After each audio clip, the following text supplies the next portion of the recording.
صدی میں کوئی ایسا نہ کہہ سکا جو تمہاری زمین کے امام احمد رضا نے کہا. کیا بات ہے، اور ان کی وجہ سے تم پوری دنیا میں عزت پاؤ. کیا بات.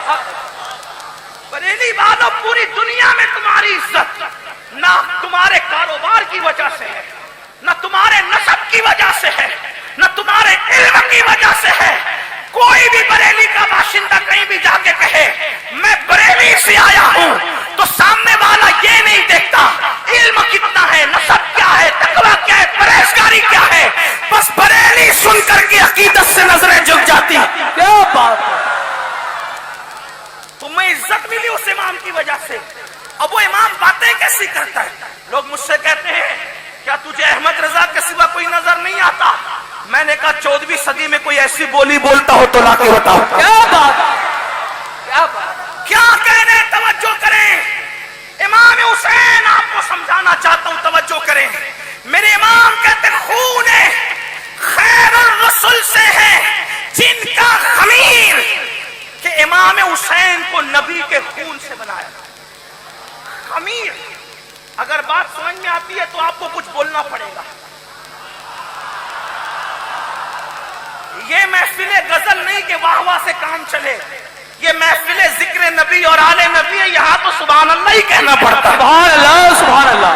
ارے جب نبی کا ذکر آتا ہے تو خدا بھی سبحان اللہ کہتا ہے. سبحان اللہ. کیا بات. نبی کے ذکر پہ خدا بھی سبحان اللہ کہتا ہے. تمہیں نہیں پتا اللہ فرماتا ہے سبحان الذی اسریٰ. سبحان. نبی کا ذکر کیا تو پہلے خود ہی سبحان اللہ کہا. جب وہ خدا ہو کے نبی کے ذکر پہ سبحان اللہ کہتا ہے تو امتی ہو کر کے تم چپ کیوں رہتے ہو اپنے نبی کے؟ سبحان اللہ، سبحان اللہ. اب سنو بریلی والوں، عشق و محبت کے شہر میں رہنے والوں، حسین کیسے بنتے ہیں؟ خون خیر الرسل سے ہے جن کا خمیر. خمیر کہتے ہیں جس سے چیز بنتی ہے. خمیر کہتے ہیں جس سے چیز بنتی ہے. میدے کا خمیر تو چیز میدے کی بنے گی. جو کا خمیر تو چیز کس سے بنے گی؟ جو سے بنے گی. ٹھیک اسی طریقے سے لکڑی کا خمیر چیز کس سے بنے گی؟ لکڑی سے. لوہے کا خمیر چیز کس سے بنے گی؟ لوہے سے. لیکن جب اہل بیت کو بنایا گیا تو خمیر کس کا تھا؟ تو بریلی کا تاجدار کہتا ہے خون خیر الرسل. کیا جواب نہیں. زندہ. خون خیر الرسل سے ہیں جن کا خمیر، ان کی پاکیزہ طینت میں لاکھوں سلام. اب تمہیں بتاؤں بریلی والوں یہ خون خیر الرسل کیا ہے؟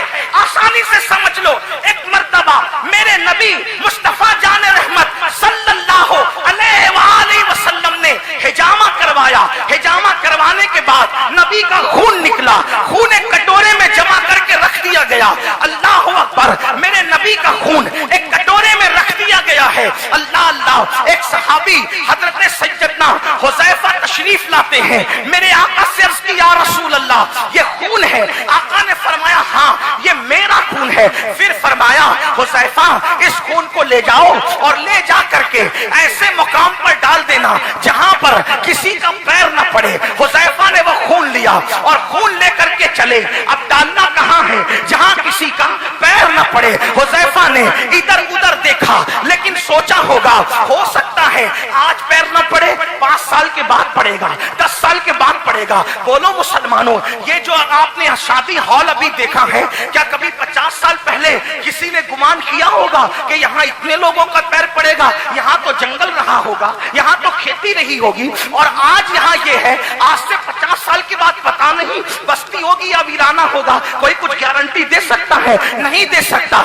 آج پیر نہیں کل پیر پڑ سکتے ہیں، آج پیر ہے کل نہیں پڑ سکتے ہیں. بہت کچھ ہو سکتا ہے لیکن اللہ اکبر. سیدنا حذیفہ صحابی تھے صحابی. اللہ اکبر. انہوں نے سوچا ہوگا آج نہیں تو کل کسی کا نہ کسی کے پیر پڑیں گے. اللہ اکبر. کیا عشق تھا صحابہ کو، کیا عقیدت تھی صحابہ کو، کیا محبت تھی صحابہ کو. حضرت حذیفہ نے وہ خون لیا اور خون لے کر کے پی گئے. اور پینے کے بعد جب بارگاہ